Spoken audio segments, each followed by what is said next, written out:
Hello gamers, it is Mew. Um, so this is a little bit different. Originally for my reading like old stories, I was planning on reading Royal High, but ultimately I decided because it does involve like s- like old versions of my real life friends, um I decided to just scrap it, you know? Like, I did, like, go through and, like, change to the names if they were, like, way too similar to, like, their IRL name, but even so, I don't know, it just feels weird. I don't know what it is. Just feels really weird. And then I was gonna do the someone voted that I do, basically I made a story where all my OCs were on Facebook for some reason, um, but the Royal High stuff was also in there, so I'm also scrapping that. I hope you're not too disappointed. They were funny, but I don't know. Because it does involve real people, well, it kind of does involve real people. Um, I feel like it's might be, like, unless I got their consent, I don't think I should post or make those videos. But anyways, so I looked at, other stories people had voted to read.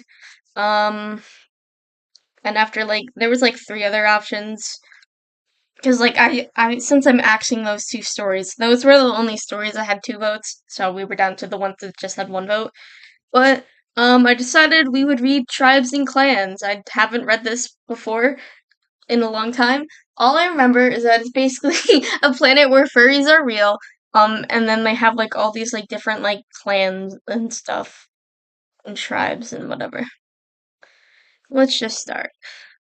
Welcome to the world where furries are basically the dominant species. After 2-3 hours of hard work, I finally finished Tribes and Clans. I'm so happy and excited to work on other stuff now. But while you're here, please enjoy yourself in this story from Evolved.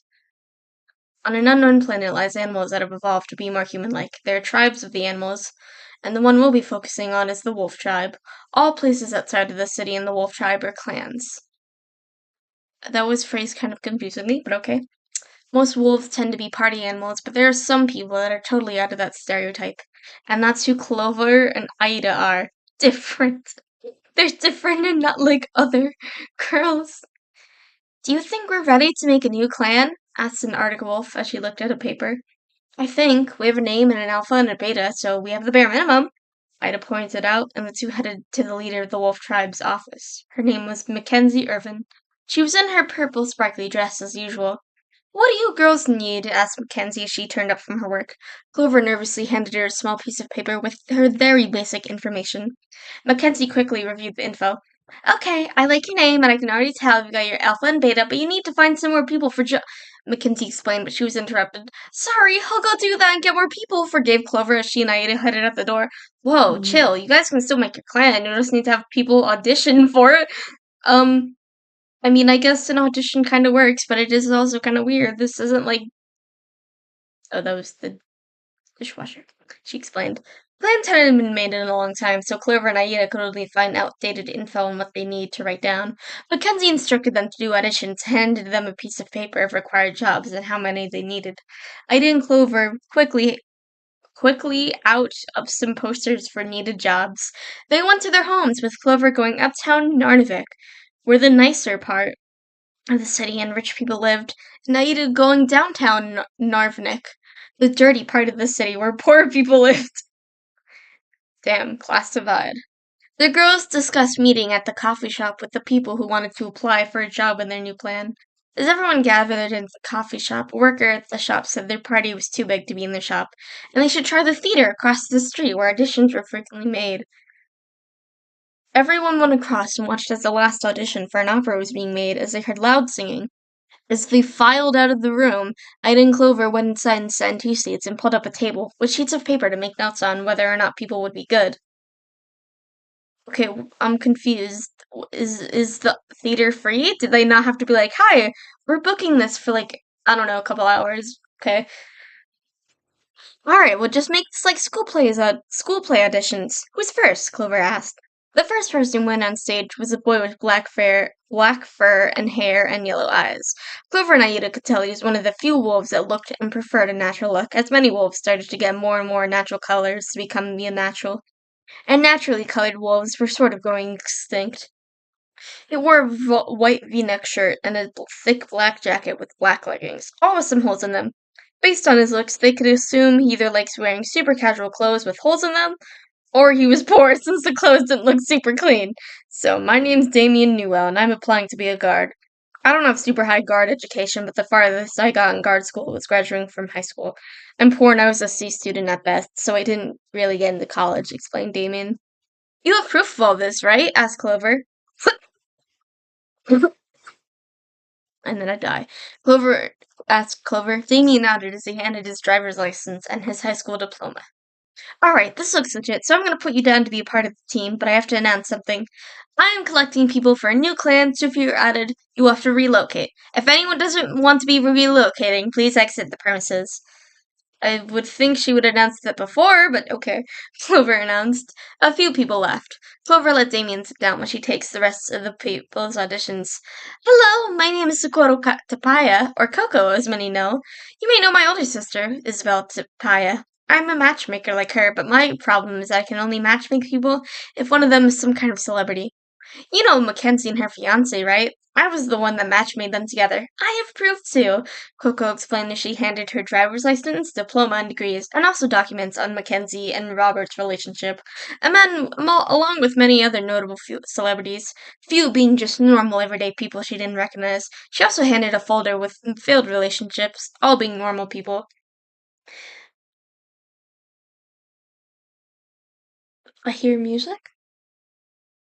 Anyway, sorry. Um, Feels like a matchmaker should be like the least of things on the priority list. Perhaps like a hunter or like a doctor? But, I mean, I don't know. You seem to do a good job with celebrities, but not normal people. I'm not too sure, but I'll think about it. You can stay here while I go through the others, Clover explained as she finished reviewing the documents. Soon everyone was going through, and most people had chosen to work at Echo Clover, along with Damien and Coco, but there were some obvious fakers and people who just didn't have enough skills. Heck, there was even a pre-K student that tried to enter since her family was poor. Clover and Aida felt bad, but she couldn't be a hunter, especially at that cage with relocation as well. Everyone around the room chatted as Aida and Clover figured out what they should do next. Clover at 10:32. Hey Mackenzie, I just finished up with getting some people to work at Echo Clover. What should I do now? Mackenzie at 10:34. How many people did you get so far, besides the obvious ones? A hunter, two guards, Ida offered to do occasional guarding too, doctor, three builders, and two artists. I'll be doing art too. Put up more signs for what you need and take down some that you don't need.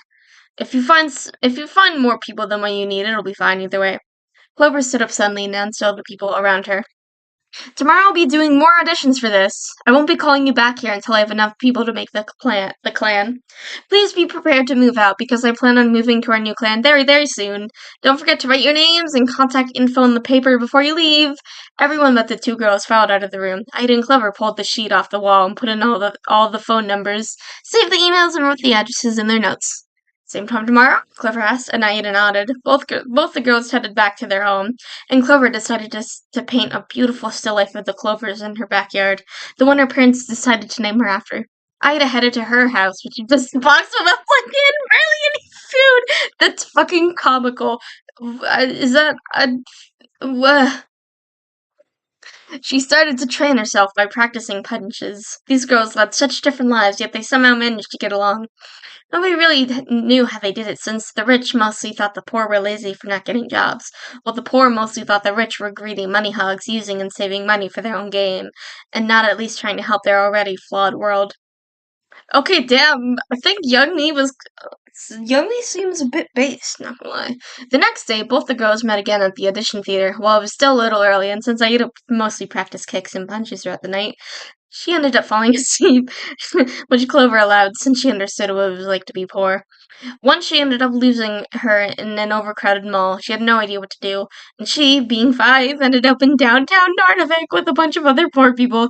Eventually, the people there were able to bring her to her mother, which was good, but she still thought of that moment a lot. When everyone came, Aida still didn't wake up, so Clover had to wake her up herself.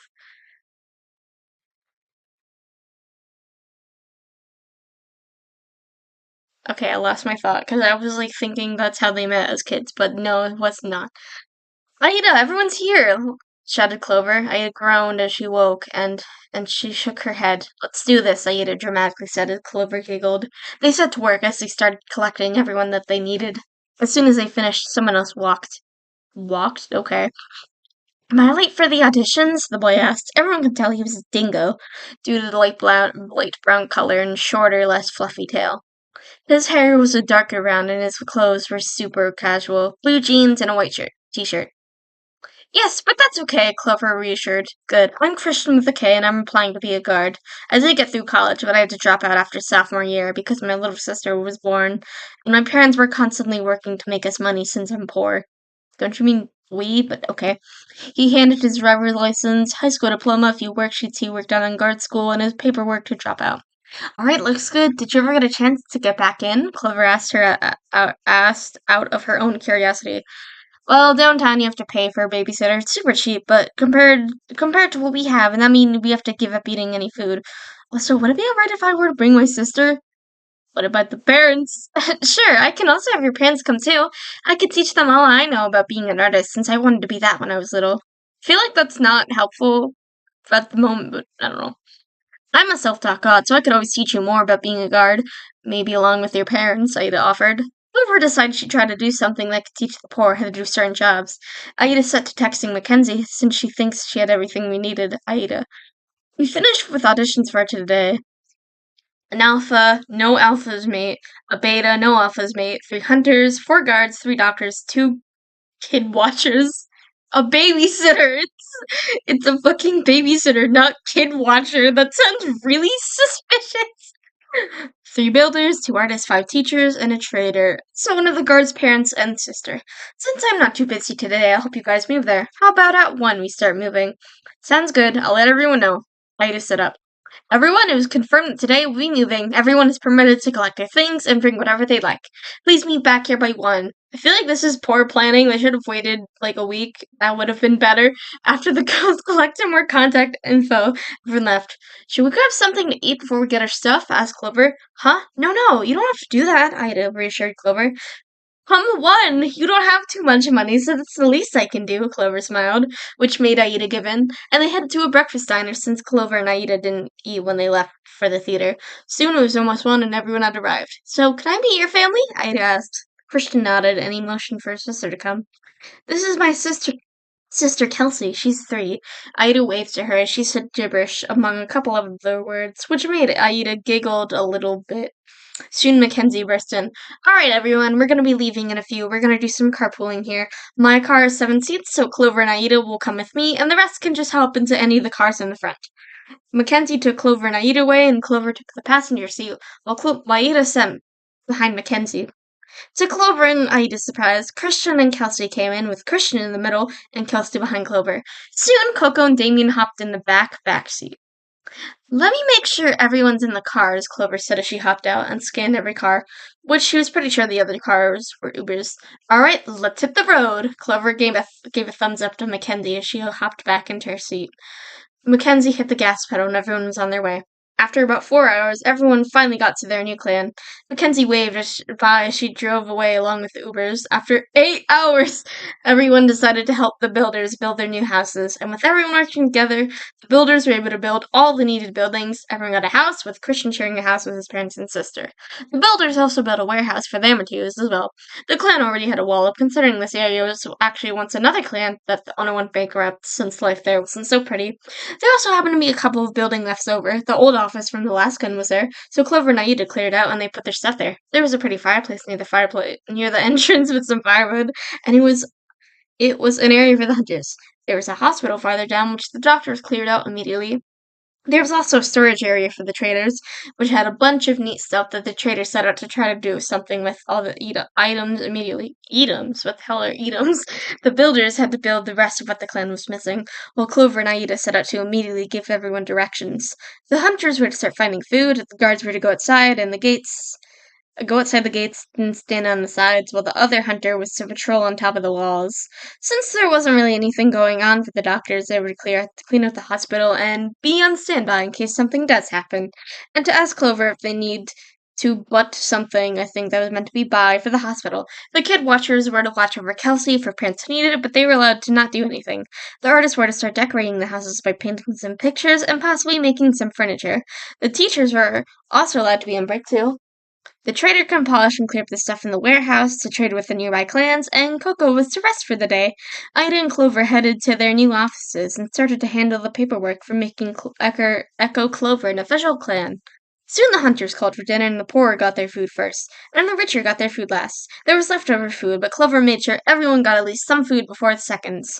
Soon everyone headed to bed, with Ida offering to be the guard. Even though Clover said she could try, Ida said she'll go to sleep in the morning. The next morning, the builders made the final touches on the daycare, art storage room, school, and the matchmaker office. As Clover worked on more paperwork, Mackenzie stopped by after another 4-hour drive. Hey, it's me again, Mackenzie greeted. Clover turned to face Mackenzie. What's up? Two things. One, you know how all clans have some famous products? Well, in order for you to make yourself money, you're gonna have to make some sort of business if you don't want Echo Clover to go bankrupt. Two, can you come into the city today? I want to do a commercial for Echo Clover to get more people there, Mackenzie explained. If I can stop doing this paperwork for today, then sure. Is there anything else that needs to be made at the moment? Clover asked. While the fashion industry hasn't been doing too well, he needs more clothes that have creativity and look good. People have also been wanting to see more paintings, not just done by freelance artists, Mackenzie suggested. Well, I like making clothes, so maybe I can open up a fashion company or a clothes store. When should I come into the city? As soon as possible. Also, I want Aida to come too. As soon as Mackenzie finished her sentence right on cue, Aida walked into the office. Oh, Aida! Just in time. Mackenzie wants us to do a commercial in the city. When you want to go?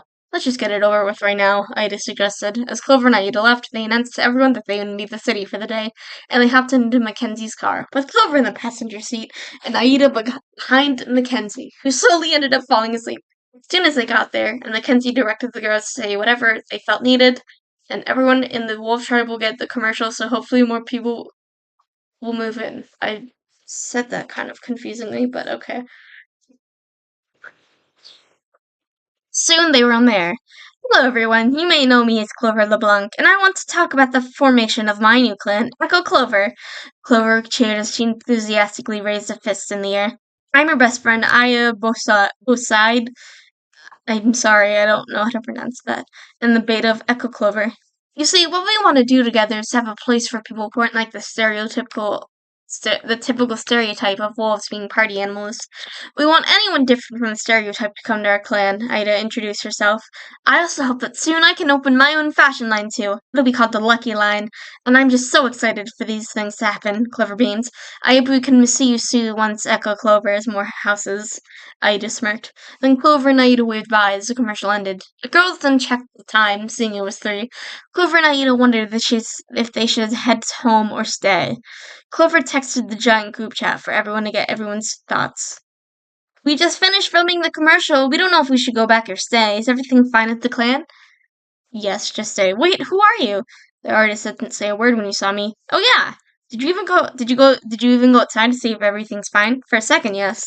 I can't manage to be outside of my home for too long. Well, if you need something, feel free to text me. Be sure to tell people we're gonna stay in the city. Well, I guess everyone else was busy. No one else said anything in the group chat. And so the girls decided to stay. At first, they had no idea where they should stay, but then Mackenzie revealed that she had an apartment building for all the clans in her apartment. What? She let Clover and Aida stay in the guest room since their room didn't finish. The next day, Mackenzie drove back while they had discussed their electricity and Wi-Fi situation since they didn't have that in the clan, which Mackenzie offered to have some people put up electricity plans, which Clover and Aida complied to. After they did that, and Clover did some other things, Clover went to a hill and watched the sunset. She wondered about Coco since she said nobody's asked her to matchmake people together, so she decided to go to Coco. Clover, what do you need? Actually, I was wondering if you could matchmake me. I've been lonely in terms of having boyfriends, so I was wondering if you could help me get some sort of boyfriend. Also, I might be bad at this since I've never dated or used a matchmaker for that matter, Clover confessed. Well, you've come to the right person, hopefully, doubted Coco. Well, I have a couple of people I think you might go together with. There's Evan. Evan? I talked to him yesterday. I wonder what he's like, shouted Clover. Evan's an artist who can barely face the outside, and he's good at making clothes and realistic paintings of people. Damien is poor, but does an excellent job of being a guard. And I heard he's currently studying in his free time with Aida and Christian on how to become a better guard with more skills. He's pretty eccentric. Finally, Christian, who's also poor and wants to perfect being a guard. I've also heard he's kind of shy at times. He's super caring and helpful too. I'm interested in Evan the most, Clover blushed. Interesting. I'll get started on setting you up on a date, Coker then dismissed her, and it was nighttime at that time. Clover started walking to the fireplace since it must be dinner time already when she saw a boy that was gray to a white wolf with black hair, half glasses, dark circles under his eyes, white v-neck shirt with the word art on it, and black leggings, and was staring at his phone. Clover recognized his boy. It was Evan! She'd only talked to him yesterday, and now she was just meeting him, and she was awkwardly staring at him. What are you doing? Evan asked. Clover jumped as he talked. At the auditions, Evan said nothing. He just handed them his info and was on his way. Evan had a voice that was clear and slightly deep. Clover just couldn't help but be interested in this boy. Let me just get it for something real quick. I'm sorry. I'm sorry. Why is there so many Discord notifications? I don't want to open Discord while I'm recording. Oh,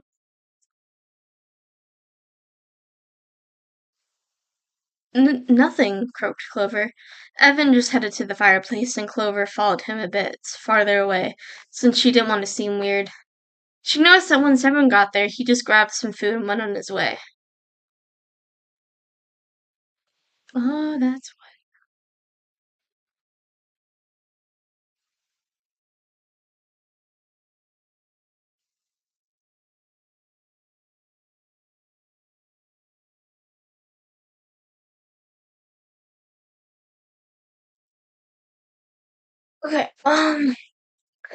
Evan just headed to the fireplace, and Clover followed him a bit farther away since she didn't want to seem weird.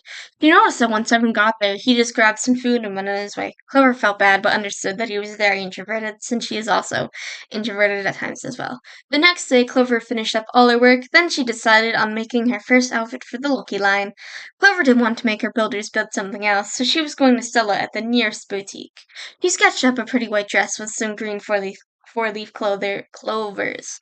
She then sewed up the dress with the sewing materials Mackenzie left her, since Clover only really sewed stuff within school materials when she was still in school, and the painting was cheaper, so she did it more, although she enjoyed sewing a bit more. Once she perfected the way to sew the dress, she made a few more and then went to the nearby boutique. She took a break by doodling a still life. Then Ida knocked on the door. I heard you're going on a date. Can I help you get dressed up? Ida smiled. How'd you even know? Clover blushed. Coco told me. Also, she wanted to tell me you're going to the ramen restaurant at Great Cipher. Okay, and I guess you can help me, Clover smirked. Clover was now dressed in a white dress with Clover earrings. Ida clapped and she pushed Clover at the door. Evan was outside waiting. Hey, he greeted hesitantly while smiling slightly, a sight that nobody else had seen and lived to tell the tale. That's a joke, but who knows? Maybe Evan really is a Oh, I'm going off on a tangent, I guess. Hey! Clover greeted in return, and they walked together to Grey Cipher. Quite literally a walk away. Aida sat in her office chair and decided that some training would be nice, and she proceeded to search for Damien and Christian. She saw the two leaning against the wall with Kaylee. I thought it was Kelsey, but okay.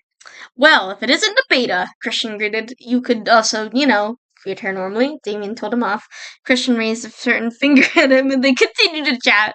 All of a sudden, Christian, Damien, and Kaylee all saw a number of people run outside of their homes. One of those people ran up to the group. They're invaders from the cat tribe invading! Oh shit. The person yelled as chaos began to ensue. Ida turned around dramatically, and Christian and Damien ran after them with Kaylee grasping Christian's hand. They bumped into a person who was masked and had many cat features. As they got up, they noticed that they had gotten their hands on Kaylee. No! Christian yelled. He punched the cat, who deflected it, and began to run away with Kaylee. Christian began to run after them, but Ida and Damien held him back.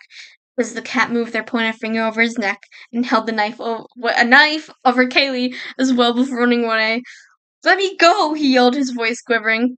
Come on, they'll hurt you or Kaylee if you try to go after now. Ida explained softly. I don't care. He turned to face the two, with tears now streaming down his face. Ida softly gasped, and Damien glanced at Ida, then whispered to her, and Ida nodded. Christian, why don't you go home? I'll cover for you, Ida explained. Christian nodded, and they walked him to his house. Clover, you need to get back to the clan now. Meanwhile, the two were enjoying their date. Thank you, Evan. Tonight has been like a dream, she thanked Evan. Evan silently nodded with a smile, and Clover opened her phone and read Aida's message. I hate to cut this short, but Aida just texted me that I need to get back to the clan, and it really sounds urgent, she apologized. Evan nodded and they ran up the door. Evan silently grabbed Clover's hand, causing her to lightly blush. They opened the gate and met Aida at the front with Damien. Oh my gosh, Clover, it was crazy! We got invaded by a clan from the cat tribe, and they took Kaylee with them! Aida yacked. Clover widened her eyes. Oh my gosh, we need to call Mackenzie, she gasped. She opened the contacts app and immediately called her. Hello, it's Slate, she answered. An unknown clan from the cat tribe invaded Echo Clover and took Kaylee, she yelled into the phone, making them all wince slightly. What? I'll be done there as soon as I can. Until then, gather everyone and sit somewhere near the entrance, she exclaimed, and then hung up. They gathered everyone and set up a fire. Everyone sitting in silence. Eventually, Clover ended up falling asleep, but jolted awake when she heard the cars. Hey, Mackenzie greeted in an unusual sweater. Mackenzie! The girls greeted as they slowly rose from their seats. Oh, and the news station followed me despite me telling them not to follow us. You see, the public doesn't really know about the ninja clan of the cat tribes rebel against, well, everything. Nobody really knows their motive, but all tribes and clans have been trying to make them fall back in line. Mackenzie thoroughly explained, Evan asked as he struggled to keep his eyes open. Because we don't want all the citizens to panic. I have an idea, though. I've stayed here since I already got here, and tomorrow we get a bunch of people in your Tyro clan to get her, she suggested. Everyone nodded, and then everyone headed to sleep. The next day, they woke up bright and early and ate at diner. Then the news station that followed Mackenzie reported on the situation. Then, using the news station report that they did, they were able to pull together a giant group of people that were willing to go with them to the cat tribe. So first they all gathered at the gate in front of the cat clan, and one of the architects was able to unscrew something to make the iron bars of the gate fall completely. Then they ran inside every building. All the people inside the buildings were confused and might have even gasped, but they seemed to not care. Finally, though, they were able to find Kaylee, who was actually having a tea party with the cat who kidnapped her.